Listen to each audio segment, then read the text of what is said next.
আসসালামু আলাইকুম প্রিয় দর্শক, সবাইকে স্বাগতম আমাদের আজকের ভিডিওতে। আজকে আমরা ইংলিশ গ্রামারের একটি টপিক নিয়ে আলোচনা করব, যে টপিকটি আমাদের দেশীয় শিক্ষাক্রম অনুযায়ী ষষ্ঠ শ্রেণী থেকে শুরু করে একেবারে দ্বাদশ শ্রেণী পর্যন্ত এই টপিকটি লাগে এবং বিভিন্ন ধরনের কম্পিটিটিভ এক্সাম, যেমন ধরুন ব্যাংকের পরীক্ষা কিংবা বিশ্ববিদ্যালয়ে ভর্তি পরীক্ষা অথবা বিসিএস পরীক্ষাতেও এই টপিকটির উপরে একটি বা দুটি প্রশ্ন থেকে থাকে।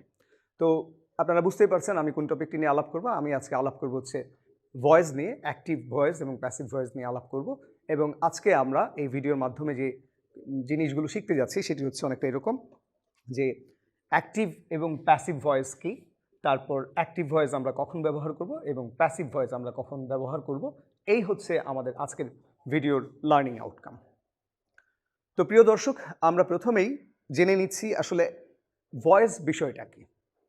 এটি বোঝানোর জন্য আমি আপনাদেরকে দুটি বাক্য দিয়ে বোঝাতে চাচ্ছি। আপনারা স্ক্রিনে দেখতে পাচ্ছেন যে উই প্লে ফুটবল, এটি একটি বাক্য এবং এটি অ্যাক্টিভ ভয়েসের বাক্য। এবং এর প্যাসিভ যদি আমরা করি তাহলে প্যাসিভ ভয়েসটি দাঁড়াচ্ছে হচ্ছে football is played by us. এখানে বোঝার বিষয় বা খেয়াল করার বিষয় হচ্ছে যে প্রথম বাক্যের সাবজেক্ট হচ্ছে উই এবং ভার্ব হচ্ছে প্লে, পরের বাক্যের সাবজেক্ট হচ্ছে ইংলিশ এবং ভার্বটা কিন্তু প্লে। কিন্তু প্রথম বাক্যে সাবজেক্ট ভার্ব বা কর্মটি সরাসরি নিজেই অ্যাক্টিভলি করছে, পরের বাক্যে সাবজেক্ট কিন্তু কর্মটি করছে না। উই প্লে ফুটবল, এখানে ফুটবল খেলার কাজটুকু কিন্তু প্রথম বাক্যের মধ্যে উই করছে। পরের বাক্যে football is played by us, এই বাক্যের মধ্যে কিন্তু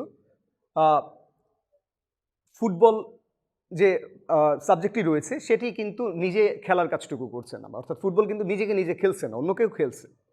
সো এই যে দুটি বাক্য আমরা আলাপ করলাম, এই দুটি বাক্য থেকে আমরা যদি বলি যে আসলে অ্যাক্টিভ ভয়েস এবং প্যাসিভ ভয়েস কি, সেটি যদি আমরা বলতে চাই তাহলে অনেকটা সংজ্ঞাটা এরকম দাঁড়াচ্ছে যে voice is what describes the relationship between the subject and the verb that express an action. আমি আবার বলছি, ভয়েস কী জিনিস। ভয়েস হচ্ছে voice is what describes the relationship between the subject and verb. Subject এবং ভার্বের মধ্যে রিলেশনশিপ ডেসক্রাইব করে, যে ভার্বটা একটা অ্যাকশন ভার্ব সাধারণত। এই রিলেশনশিপটা ডেসক্রিপশনের কাজটুকু বা ডেসক্রাইব করার কাজটুকুই করে হচ্ছে ভয়েস। এবারে আমরা চলে যাব যে অ্যাক্টিভ ভয়েস থেকে প্যাসিভ ভয়েস। মোটামুটি আপনারা একটা আইডিয়া পেলেন যে অ্যাক্টিভ ভয়েস বা প্যাসিভ ভয়েস কী জিনিস। তো আমরা কি করে অ্যাক্টিভ ভয়েস থেকে প্যাসিভ ভয়েস করতে পারি, অর্থাৎ পরীক্ষায় যদি একটি বাক্য অ্যাক্টিভ ভয়েসের দেওয়া থাকে সেই বাক্যটিকে আমরা কিভাবে প্যাসিভ ভয়েসে রূপান্তর করতে পারি। সেটি করার জন্য আমার কাছে ব্যক্তিগতভাবে মনে হয়েছে যে আমাদের অ্যাক্টিভ থেকে প্যাসিভ ভয়েসে যাওয়ার জন্য 4টি শর্ত রয়েছে। অর্থাৎ আপনি মোট 4টি বিষয় যদি আপনার জানা না থাকে সেক্ষেত্রে আপনি আসলে অ্যাক্টিভ ভয়েস থেকে প্যাসিভ ভয়েসে যাওয়ার ক্ষেত্রে আপনার সমস্যা হতে পারে। এবং সেই 4টি জিনিসকে আমি সবসময় বলি যে পূর্ব শর্ত, অর্থাৎ ভয়েস শেখার জন্য পূর্ব শর্তই হচ্ছে এই 4টি বিষয় সম্পর্কে আপনার ধারণা থাকা লাগবে। সেই 4টি বিষয় কী কী? প্রথম বিষয়টি হচ্ছে 12 প্রকার টেন্সের গঠন প্রণালী আপনার জানা থাকা লাগবে। তারপরে আপনাকে জানতে হবে যে একটি বাক্য যদি দেওয়া থাকে সেই বাক্যের মধ্যে সাবজেক্ট কোনটি সেটি আপনাকে চিনতে পারতে হবে। তারপর একটি বাক্যের মধ্যে যে বাক্যটি দেওয়া থাকবে সেই বাক্যের অবজেক্ট কোনটি, এবং সেই বাক্যের মধ্যে যে ভার্বটা দেওয়া থাকবে সেই ভার্বটার 3টা রূপ অন্তত আপনার জানা থাকা লাগবে। ছোটোবেলা থেকে যেটা আমরা শিখে আসছি, যেগুলোকে আমরা বলি স্ট্রং ভার্ব, উইক ভার্ব, বা যেগুলোর অন্য নাম হচ্ছে রেগুলার ভার্ব, ইরেগুলার ভার্ব। অর্থাৎ do, did, done, go, went, gone, এই যে ভার্বগুলা, এইগুলার রূপগুলো আমাদের জানা থাকা লাগবে। আমি আবার বলে দিচ্ছি যে কোন 4টি বিষয় জানা না থাকলে আমরা আসলে অ্যাক্টিভ ভয়েস থেকে প্যাসিভ ভয়েসে যেতে পারবো না। সেই 4টি বিষয় হচ্ছে আমাদেরকে অবশ্যই একটি বাক্য দেখে বুঝতে হবে বাক্যটি কোন টেন্সের। সেক্ষেত্রে আমাদেরকে 12 প্রকার টেন্সের গঠন প্রণালী জানা থাকা লাগবে। তারপর বাক্যটি দেখে বুঝতে হবে ওই বাক্যের সাবজেক্ট কোনটি, এবং বাক্যটি দেখে আমাদেরকে বুঝতে হবে যে ওই বাক্যের অবজেক্ট কোনটি। এবং সর্বশেষ যে বিষয়টি আমাদেরকে জানতে হবে সেটি হচ্ছে যে বাক্যটি দেওয়া থাকবে সেই বাক্যটির ভার্বের 3টি রূপ, অন্তত ভার্বের প্রেজেন্ট রূপ, ভার্বের পাস্ট রূপ এবং ওই ভার্বটির পাস্ট পার্টিসিপল রূপ আমাদেরকে জানতে হবে। এবারে প্রিয় দর্শক, আমরা চলে যাচ্ছি যে কিভাবে অ্যাক্টিভ ভয়েস থেকে প্যাসিভ ভয়েসে একটি বাক্যকে রূপান্তর করতে পারবো। একটি বাক্যকে যদি আমরা অ্যাক্টিভ ভয়েস থেকে প্যাসিভ ভয়েসে বাক্যে রূপান্তর করতে চাই সেক্ষেত্রে আমাদেরকে মোট 5টি কাজ করতে হয়। আমি আপনাদেরকে সেই 5টি কাজ বুঝিয়ে দিচ্ছি যে কোন 5টি কাজ করলে বা কোন 5টি ধাপের মাধ্যমে আমরা একটি অ্যাক্টিভ ভয়েসের বাক্যকে প্যাসিভ ভয়েসের বাক্যে রূপান্তর করতে পারবো। প্রথমে আপনারা দেখতে পাচ্ছেন যে আমরা যদি একটি বাক্যকে অ্যাক্টিভ ভয়েস থেকে প্যাসিভ ভয়েসে নিতে চাই সেক্ষেত্রে আমাদের প্রথম কাজ হচ্ছে যে ওই বাক্যটির মধ্যে যেটি অবজেক্ট আছে সেই অবজেক্টটিকে আমাদেরকে নিতে হবে সাবজেক্টের জায়গায়। তারপরে ওই বাক্যটা আমাদের নিলাম, নেওয়ার ক্ষেত্রে ফর এক্সাম্পল আমরা যে বাক্যটি বলেছিলাম যে উই প্লে ফুটবল, ওই বাক্যটির মধ্যে যদি আমি ধরি যে অবজেক্ট কোনটি, অবজেক্ট বের করার একটি সহজ সূত্র হচ্ছে যে ভার্বকে আপনি কি অথবা কাকে দিয়ে যদি প্রশ্ন করেন, অর্থাৎ উই প্লে ফুটবল এই বাক্যটিকে যদি আপনারা প্রশ্ন করেন যে প্লে হচ্ছে ভার্ব, ভার্বটাকে প্রশ্ন করেন যে আমরা খেলি, কি খেলি, ফুটবল খেলি, সেক্ষেত্রে আমরা কিন্তু অবজেক্ট পেয়ে যাচ্ছি। তো আমাদেরকে একটি বাক্য দেখে প্রথমেই বের করতে হবে ওই বাক্যটার অবজেক্ট কোনটা, এবং ওই অবজেক্টটিকে ভয়েস প্যাসিভ ভয়েস করার জন্য অবজেক্টটি চলে আসবে সাবজেক্টের জায়গায়। অবজেক্ট ছিল, সেখান থেকে সাবজেক্টের জায়গায় চলে আসবে। সাবজেক্টের জায়গায় আসার পরে ওই যে বাক্যটা দেওয়া আছে সেই বাক্যটার টেন্স অনুযায়ী আমাদেরকে এই জায়গাটা একটা অক্সিলিয়ারি ভার্ব বসাতে হবে। ফর এক্সাম্পল যদি বাক্যটা প্রেজেন্ট ইনডিফিনিট টেন্সের হয় তাহলে আমরা বসাবো অক্সিলিয়ারি ভার্ব এম ইজ আর। বাক্যটা যদি পাস্ট ইনডিফিনিট টেন্সের হয় তাহলে আমরা বসাবো ওয়াজ ওয়ার। আবার যদি ফিউচার ইনডিফিনিটের হয় তাহলে আমরা বসাবো শ্যাল বি উইল বি, এভাবে বসাতে হবে। তাহলে প্রথম স্টেপ হচ্ছে অবজেক্টটাকে সাবজেক্টের জায়গায় আনা, তারপর হচ্ছে সাবজেক্টে আনার পরে এই প্রথম প্রদত্ত যে বাক্যটি দেওয়া থাকবে সেটি অনুযায়ী, সেটির টেন্স এবং পার্সন অনুযায়ী আমাদেরকে কী করতে হবে, অক্সিলারি ভার্ব বসাতে হবে। বসানোর পরে ওই যে অ্যাক্টিভ ভয়েসে যে বাক্যটি থাকে সেই বাক্যটির যে ভার্বটি দেওয়া থাকবে সেই ভার্বটির পাস্ট পার্টিসিপল রূপ বসাতে হবে। এরপরে আমরা একটা বাই বসাবো, বি ওয়াই বাই, হ্যাঁ এটি বসাবো। তবে সবসময় বাই বসে এরকম না, কখনো কখনো ইন বসে, কখনো কখনো টু বসে, কখনো কখনো অ্যাটও বসে। তবে ম্যাক্সিমাম ক্ষেত্রে 90% ক্ষেত্রে অ্যাক্টিভ থেকে প্যাসিভ ভয়েস করার সময় আমাদেরকে বাই বসাতে হয়। এবং সর্বশেষ যে স্টেপটি সেটি হচ্ছে ওই প্রথম অ্যাক্টিভ ভয়েসের যে বাক্যটি দেওয়া থাকে সেই বাক্যটিকে আমাদের, সেই বাক্যটির যে সাবজেক্ট থাকবে সেই সাবজেক্টটি কী করবো, আমরা অবজেক্টের জায়গায় নিয়ে বসাবো। এই হচ্ছে মোট 5টি স্টেপ, আপনারা দেখতে পাচ্ছেন স্ক্রিনের মধ্যে দেওয়া আছে। তো আমরা এখন একটু একটু করে বুঝে নিব যে আসলে এই 5টি স্টেপের মাধ্যমে আমরা কিভাবে টেন্স পরিবর্তন করতে পারি। আমরা পরের অংশে আপনাদেরকে একটু উদাহরণ দিয়ে বোঝাচ্ছি। যে আপনারা স্ক্রিনে দেখতে পাচ্ছেন প্রথম বাক্যটি লেখা আছে যে I teach English. I teach English প্রথম বাক্যটি লেখা আছে। এটিকে আমরা যদি আমাদের 5টি স্টেপ, যে 5টি স্টেপ আমরা বললাম সেই অনুপাতে আমরা প্যাসিভ ভয়েসে নিতে চাই, সেক্ষেত্রে আমাদের প্রথম কাজ হচ্ছে এখানে আমাদেরকে অবজেক্ট খুঁজে বের করতে হবে। তো অবজেক্ট খুঁজে বের করার সূত্র হচ্ছে আই টিচ ইংলিশ। এখানে আমার প্রথম কাজ হচ্ছে ভার্ব কোনটা সেটা বোঝা। তো ভার্ব কোনটা, ভার্ব হচ্ছে টিচ, আই টিচ ইংলিশ। তো টিচ ভার্বটাকে যদি আমি প্রশ্ন করি যে কি শিখি বা কে কে শিখে, তো কি শিখি যদি এই প্রশ্ন করলে আমরা উত্তর পাচ্ছি যে ইংলিশ শিখে, আই টিচ ইংলিশ। এখন আই টিচ ইংলিশ, আমি শেখাই, কি শেখাই, আমি ইংরেজি শেখাই, তাহলে ইংলিশটা হচ্ছে আমার এই বাক্যের অবজেক্ট, ইংলিশটা চলে আসবে সাবজেক্টের জায়গায়। তারপরে আমার কাজ হচ্ছে আই টিচ ইংলিশ, এটি যেহেতু প্রেজেন্ট ইনডিফিনিট টেন্সের বাক্য, এখানে আমাকে যেটি করতে হবে এম অথবা ইজ অথবা আর বসানো লাগবে।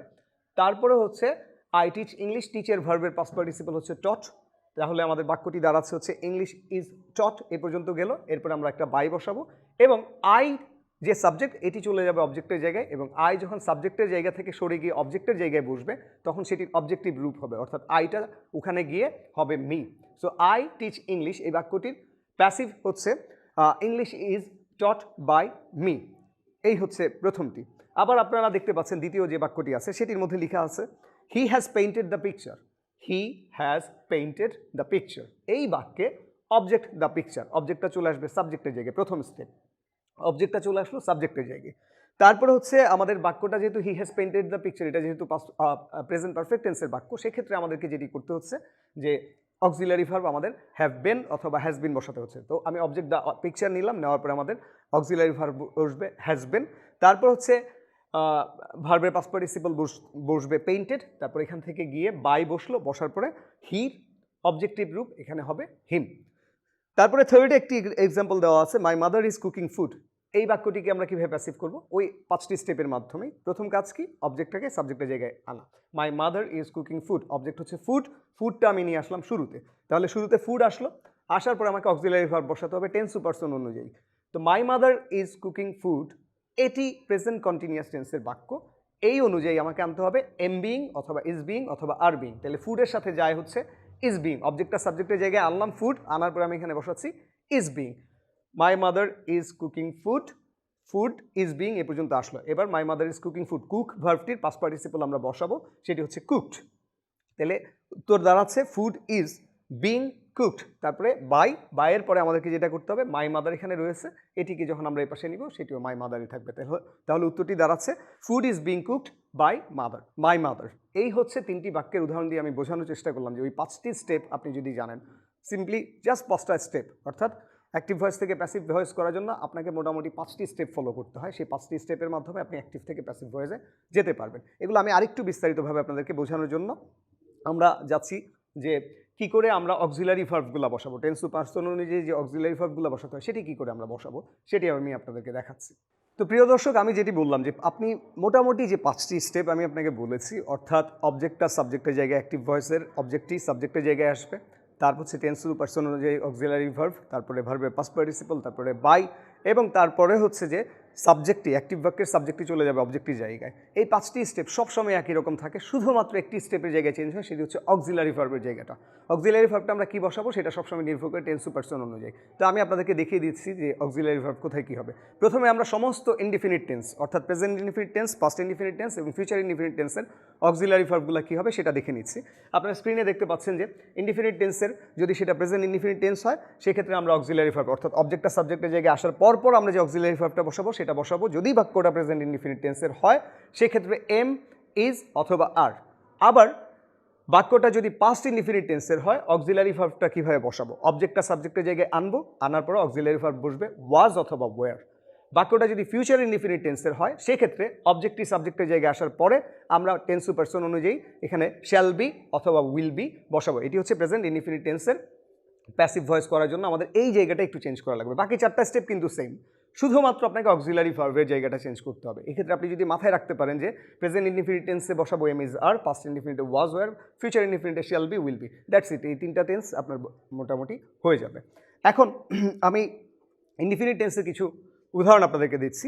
আপনারা প্রথম বাক্যটি দেখতে পাচ্ছেন যে আয়ান লার্নস ইংলিশ, এটি প্রেজেন্ট ইনডিফিনিট টেন্সের বাক্য। এই বাক্যটিকে আমরা প্যাসিভ করার জন্য কী করবো, object Ayan learns English, object English প্রথমে নিয়ে আসলাম। তারপর হচ্ছে যেহেতু এটা প্রেজেন্ট ইনডিফিনিট টেন্সের বাক্য সেক্ষেত্রে আমি ইজ আনলাম, তারপরে লার্নের পাস্ট পার্টিসিপল লার্ন বসালাম এবং বাই দিয়ে আয়ান বসালাম। তাহলে প্রেজেন্ট ইনডিফিনিট টেন্সের বাক্যের কীভাবে প্যাসিভ করতে হলো 5 স্টেপের মাধ্যমে আপনারা বুঝতে পারছেন। এবার চলে যায় পাস্ট ইনডিফিনিটের ক্ষেত্রে। পাস্ট ইনডিফিনিটে আপনারা দেখতে পাচ্ছেন যে Sam did the work, Sam did the work. এখানে আমার অবজেক্ট হচ্ছে দ্য ওয়ার্ক নিয়ে আসলাম। যেহেতু এটা পাস্ট ইনডিফিনিটের এখানে আমাকে কী করতে হবে, ওয়াজ অথবা ওয়ার নিতে হবে। তাহলে স্যাম ডিড দ্য ওয়ার্কের সাথে আমি নিচ্ছি ওয়াজ, তারপর হচ্ছে ডান বাই স্যাম। বাকি সবগুলো স্টেপ কিন্তু বারবার খেয়াল করেন যে একই রকম, শুধুমাত্র পরিবর্তন হচ্ছে অক্সিলারি ভার্বের জায়গায়। আমি যে 5টি স্টেপ আপনাদেরকে বলেছি যে 5টি স্টেপের মাধ্যমে আপনি অ্যাক্টিভ ভয়েস থেকে প্যাসিভ ভয়েসে যেতে পারবেন, সবগুলো স্টেপ একই রকম, শুধুমাত্র একটা স্টেপ ছাড়া, ওই যে অক্সিলারি ভার্বের স্টেপটা ছাড়া। সেটাই আমি আপনাদেরকে বোঝাচ্ছি। লাস্ট একটি এক্সাম্পল, ফিউচার ইনডিফিনিট টেন্সের প্যাসিভ কীভাবে করবেন। Monica will do the work, এটা ফিউচার ইনডিফিনিট টেন্সের বাক্য। এখানে আমার অবজেক্ট হচ্ছে দ্য ওয়ার্কটা আমি নিয়ে আসলাম। মনিকা উইল ডু দ্য ওয়ার্কের পরে আমার শ্যাল বি বা উইল বি বসাতে হবে। তা দ্য ওয়ার্কের সাথে উইল বি যায়, দ্য ওয়ার্ক উইল বি, তারপরে হচ্ছে ডান, তারপর হচ্ছে বাই মনিকা। এই হচ্ছে আমাদের ইনডিফিনিট টেন্সের ক্ষেত্রে, অর্থাৎ যে কোনো ইনডিফিনিট, প্রেজেন্ট ইনডিফিনিট হলে বা পাস্ট ইনডিফিনিট হলে বা ফিউচার ইনডিফিনিট হলে কীভাবে আমরা প্যাসিভ করব সেটির একটি উদাহরণ আপনাদেরকে দিলাম। এরপরে আমি চলে যাচ্ছি পাস্ট ইনডিফিনিট টেন্সের ক্ষেত্রে আমাদের কী কী পরিবর্তন করতে হবে সেইটিতে। এবারে প্রিয় দর্শক, প্রেজেন্ট যে কোনো ধরনের কন্টিনিউয়াস টেন্সের কীভাবে প্যাসিভ করবো। যে কোনো কন্টিনিউয়াস টেন্সের প্যাসিভ করার জন্য আমাদের প্রথমে জেনে নিতে হবে যে কোন কন্টিনিউয়াস টেন্স, অর্থাৎ প্রেজেন্ট কন্টিনিউয়াস টেন্সে কী বসাবো, পাস্ট কন্টিনিউয়াসে অক্সিলারি ভার্ব কী হবে এবং ফিউচার কন্টিনিউয়াসে অক্সিলারি ভার্ব কী হবে। আপনারা স্লাইডে দেখতে পাচ্ছেন যে যদি প্রেজেন্ট কন্টিনিউয়াস হয় সেক্ষেত্রে আমরা অবজেক্ট আর সাবজেক্ট করার পরে বসাবো এম বিং, ইজ বিং অথবা আর বিং। পাস্ট যদি থাকে সেক্ষেত্রে আমরা বসাবো ওয়াজ বিং অথবা ওয়ার বিং, এবং যদি ফিউচার থাকে তাহলে শ্যাল বি বিং অথবা উইল বি বিং। এখানে খেয়াল করার বিষয় হচ্ছে যে প্রেজেন্ট ইনডিফিনিট টেন্সের সাথে এখানে একটু ডিফারেন্স, আর কিছুই না। অবজেক্টটা সাবজেক্ট হওয়ার পরে প্রেজেন্ট ইনডিফিনিটের ক্ষেত্রে আমরা বসাতাম এম ইজ আর, আর প্রেজেন্ট কন্টিনিউয়াসে বসাচ্ছি am being, is being, are being. Past কন্টিনিউয়াসের ক্ষেত্রে আমরা প্রথমে বসাচ্ছি ওয়ার বিং বা ওয়াজ বিং, আর পাস্ট ইনডিফিনিটে কিন্তু বসিয়েছিলাম শুধুমাত্র ওয়াজ ওয়ার, অর্থাৎ এখানে বিংটুকু যুক্ত হয়েছে। ইনডিফিনিটের সাথে এখানে সব মিল আছে, শুধুমাত্র বিং যুক্ত হচ্ছে। ফিউচার ইনডিফিনিটে আমরা কী বসাচ্ছি, ফিউচার ইনডিফিনিটে আমরা বসাচ্ছি শ্যাল বি অথবা উইল বি, আর এখানে ফিউচার কন্টিনিউয়াস আপনারা দেখতে পাচ্ছেন শ্যাল বি বিং অথবা উইল বি বিং, এটি বসতেছে। তো এটি দিয়ে আমরা কীভাবে বাক্য কন্টিনিউয়াস টেন্সের বাক্যকে প্যাসিভ করতে পারি সেখানেও 3টা উদাহরণ আমি আপনাদেরকে দিচ্ছি। প্রথম উদাহরণটি আপনারা দেখতে পাচ্ছেন উই আর লার্নিং ভয়েস। এখানে প্যাসিভ যদি আমরা করি ভয়েসটুকু সাবজেক্টের জায়গায় চলে আসবে ভয়েস, তারপর হচ্ছে যেহেতু এটা প্রেজেন্ট কন্টিনিউয়াসের সেক্ষেত্রে আমাদের বাক্যে ইজ বিং বা আর বিং বা এম বিং বসাতে হবে। ভয়েসের সাথে ইজ বিং যাচ্ছে, এই জন্য আমরা বসাচ্ছি ভয়েস ইজ বিং, তারপরে ভার্বের past participle learned by us. We were learning voice, এটা পাস্ট কন্টিনিউয়াসের একইভাবে আমরা যদি ভয়েস করি সেক্ষেত্রে প্রথমেই ভয়েস আসবে, তারপর এখানে ওয়াজ বিং বা ওয়ার বিং লাগবে, তো আমরা এখানে ওয়াজ বিং নিচ্ছি, ভয়েস ওয়াজ বিং, তারপরে লার্নড বাই আস।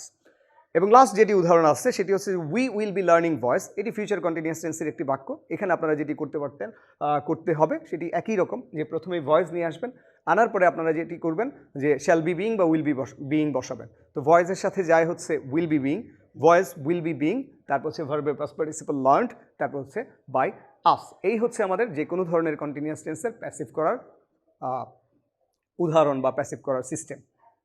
এরপরে আমরা যাচ্ছি হচ্ছে আপনার প্রেজেন্ট পারফেক্ট বা পাস্ট পারফেক্ট অথবা ফিউচার পারফেক্ট টেন্সের প্যাসিভ ভয়েস কী করে করব। এবারে প্রিয় দর্শক, আমরা চলে আছি যে কোনো পারফেক্ট টেন্স অর্থাৎ present perfect tense, past perfect এবং ফিউচার পারফেক্ট টেন্সের ভয়েস করার জন্য অক্সিলারি ভার্বগুলো কী কী লাগবে। অক্সিলারি ভার্বগুলো আপনারা দেখতেই পাচ্ছেন যে প্রেজেন্ট পারফেক্টের ক্ষেত্রে অবজেক্ট আর সাবজেক্ট হওয়ার পরে আমরা বসাবো হচ্ছে হ্যাভ বিন অথবা হ্যাজ বিন, পাস্ট পারফেক্টে শুধুমাত্র হ্যাড বিন, এবং ফিউচার পারফেক্টে আমরা শ্যাল হ্যাভ বিন অথবা উইল হ্যাভ বিন বসাবো। এবং এই অক্সিলারি ভার্বগুলোকে ইউজ করে এবং বাকি যে 4টি স্টেপ রয়েছে সেটিকে ব্যবহার করে আমরা কীভাবে প্রেজেন্ট যে কোনো পারফেক্ট টেন্সের ভয়েস করতে পারি সেটি আমি আপনাদেরকে উদাহরণ দিয়ে দেখাচ্ছি। আপনারা প্রথম বাক্যটি দেখতে পাচ্ছেন, he has completed the task. He has completed the task, এই বাক্যটির মধ্যে অবজেক্ট হচ্ছে দ্য টাস্ক, আমরা শুরুতে নিয়ে আসলাম দ্য টাস্ক, এবং এরপরে যেটি দরকার সেটা হচ্ছে অক্সিলারি ভার্ব। যেহেতু বাক্যটা প্রেজেন্ট পারফেক্ট টেন্সে সেক্ষেত্রে আমার অক্সিলারি ভার্ব লাগতেছে has been, the task has been, তারপরে ভার্বের পাস্ট পার্টিসিপল কমপ্লিটেড, তারপরে বাই আস বাই হিম। তারপরে যে বাক্যটি he had completed the task, past পারফেক্টের বাক্য, he had completed the task, এটিকে প্যাসিভ করার জন্য অবজেক্টটা সাবজেক্টের জায়গায় আসলো দ্য টাস্ক, তারপরে হ্যাড বিন, তারপরে কমপ্লিটেড বাই হিম। সর্বশেষ যে বাক্যটি আছে he will have completed the task, এটি ফিউচার পারফেক্ট টেন্সের, এটার প্যাসিভ করার জন্য আমাদেরকে কী করতে হবে, অবজেক্টটা সাবজেক্টের জায়গায় আনলাম দ্য টাস্ক, তারপরে auxiliary verb will have been অথবা শ্যাল হ্যাভ বিন বসাবো, তো দ্য টাস্কের সাথে আমরা বসাচ্ছি the task will have been, তারপর হচ্ছে ভার্বের পাস্ট পার্টিসিপল কমপ্লিটেড, এবং সর্বশেষ বাই, এবং তারপরে হচ্ছে হিটা এখান থেকে অবজেক্টিভ রূপে গেলে হিম। এই হচ্ছে ফিউচার পারফেক্ট টেন্সে। তো প্রিয় দর্শক, আমি আপনাদেরকে মোটামুটিভাবে দেখানোর চেষ্টা করলাম যে ভয়েস কী জিনিস, এবং ভয়েস করার ক্ষেত্রে আপনি প্রথমত 4টি শর্ত আপনার জানা থাকা লাগবে। যে 4টি শর্ত কথা বলেছি, যে 4টি জিনিস আপনি না জানলে আপনি আসলে অ্যাক্টিভ ভয়েস থেকে প্যাসিভ ভয়েস করতে পারবেন না। অর্থাৎ একটি বাক্য দেখে সাবজেক্ট চেনা, অবজেক্ট চেনা, বাক্যটির ভেতরে যে ভার্ব থাকবে সেই ভার্বগুলোর পাস্ট পার্টিসিপল কী হবে সেটি জানা, এবং ওই 12 প্রকার টেন্সের গঠন প্রণালী জানা। এই হচ্ছে 4টি শর্ত। আর এর বাইরে 5টি স্টেপ, সেই 5টি স্টেপের মধ্যে আমি বলেছি যে প্রথমে অবজেক্টটা সাবজেক্টের জায়গায়, তারপরে টেন্স টু পারসন অনুযায়ী অক্সিলারি ভার্ব, তারপরে হচ্ছে ভার্বের পাস্ট পার্টিসিপল, তারপরে বাই, এবং সর্বশেষ যে সাবজেক্টে গিয়ে অবজেক্টের জায়গায় বসবে। তো এই 5টি স্টেপের মধ্যে 4টি স্টেপ সব টেন্সের ক্ষেত্রে সমান থাকে, শুধুমাত্র একটি স্টেপ পরিবর্তন হয়, সেটি হচ্ছে যে টেন্স টু পারসন অনুযায়ী আমাদেরকে ভিন্ন ভিন্ন অক্সিলারি ভার্ব বসাতে হয়, এবং সেটা আমরা কী কী বসাবো না বসাবো সেটি কিন্তু আমি দেখানোর চেষ্টা করেছি। যে মোটামুটি ইনডিফিনিট টেন্স অর্থাৎ প্রেজেন্ট ইনডিফিনিট বা প্রেজেন্ট পাস্ট ইনডিফিনিট অথবা ফিউচার ইনডিফিনিট হলে কী বসাবেন, কন্টিনিউয়াস হলে present continuous, past continuous, future কন্টিনিউয়াসে কী বসাবেন, প্রেজেন্ট পারফেক্ট, ফিউচার পারফেক্ট এবং পাস্ট পারফেক্টে আপনি কী বসাবেন সেটি কিন্তু আমি আপনাদেরকে দেখিয়েছি। আপনারা ভিডিওটি যদি খুব ভালো করে দেখেন বারবার, সেক্ষেত্রে আমি আশা করব যে আপনারা খুবই সহজে অ্যাক্টিভ থেকে প্যাসিভ ভয়েস করতে পারবেন যে কোনো বাক্যকে। এবারে আমরা চলে যাচ্ছি যে অ্যাক্টিভ ভয়েস এবং প্যাসিভ ভয়েস আসলে কখন লাগে। তো অ্যাক্টিভ ভয়েস এবং প্যাসিভ ভয়েসের নানান রকমের ইউজ আছে। সেটির মধ্যে মূলত আমাদেরকে যেটি বুঝতে হবে সেটি হচ্ছে অ্যাক্টিভ ভয়েসের বাক্যগুলো কর্তা যখন কোনো কর্ম সরাসরি করে, অর্থাৎ কর্মটা কে করলো তাকে প্রাধান্য দেওয়া হচ্ছে, কর্তাকে প্রাধান্য দেওয়া হচ্ছে, সেক্ষেত্রে আমরা সাধারণত অ্যাক্টিভ ভয়েস ব্যবহার করি। এবং কোনো রকমের অ্যাক্টিভ ভয়েসগুলো মোটামুটি শর্ট হয় এবং স্পেসিফিক হয়, এখানে কোনো রকম অস্পষ্টতা বা দ্বন্দ্ব তৈরি হয় না। আর প্যাসিভ ভয়েসগুলো আমরা ব্যবহার করি হচ্ছে যখন কাজটা কি হয়েছে সেটি সম্পর্কে আমরা গুরুত্ব দিই, কে করেছে সেটি আমাদের বোঝা অতটা জরুরি হয় না। এবং রাইটার যদি নিরপেক্ষতা অবলম্বন করতে চান সেক্ষেত্রে তিনি প্যাসিভ ভয়েসের আশ্রয় নেন। এই হচ্ছে মোটামুটি অ্যাক্টিভ ভয়েস বা প্যাসিভ ভয়েসের কোথায় আমরা ব্যবহার করব। তো প্রিয় দর্শক, আমি আশা করব যে আপনারা ভয়েস কী সেটি বুঝতে পেরেছেন, এবং ভয়েস কীভাবে খুবই সহজে মাত্র 5টি স্টেপে করতে পারেন সেটিও আপনারা বুঝতে পেরেছেন, এবং অ্যাক্টিভ ভয়েস ও প্যাসিভ ভয়েস কোথায় কোন সময় ব্যবহার করবে সেটি সম্পর্কে আপনারা মোটামুটিভাবে একটি ধারণা পেয়েছেন। ভয়েস সম্পর্কে আরও বিস্তারিত ভিডিও এবং প্রতিটি সেন্টেন্স ধরে, অর্থাৎ অ্যাসার্টিভ সেন্টেন্সের ভয়েস কীরকম হবে, ইন্টারগেটিভের ভয়েস কীরকম হবে বা ইম্পারেটিভ ভয়েস কীরকম হবে, সেগুলো নিয়ে আমরা পরবর্তীতে আরও অন্যান্য ভিডিও নিয়ে আসবো। আপাতত এই ভিডিওটি আমি আশা করব যে আপনারা যদি দেখেন তাহলে ভয়েস কীভাবে করতে হয় সেটি সম্পর্কে একটি বিস্তারিত ধারণা লাভ করতে পারবেন। সবাই ভালো থাকবেন। আসসালামু আলাইকুম।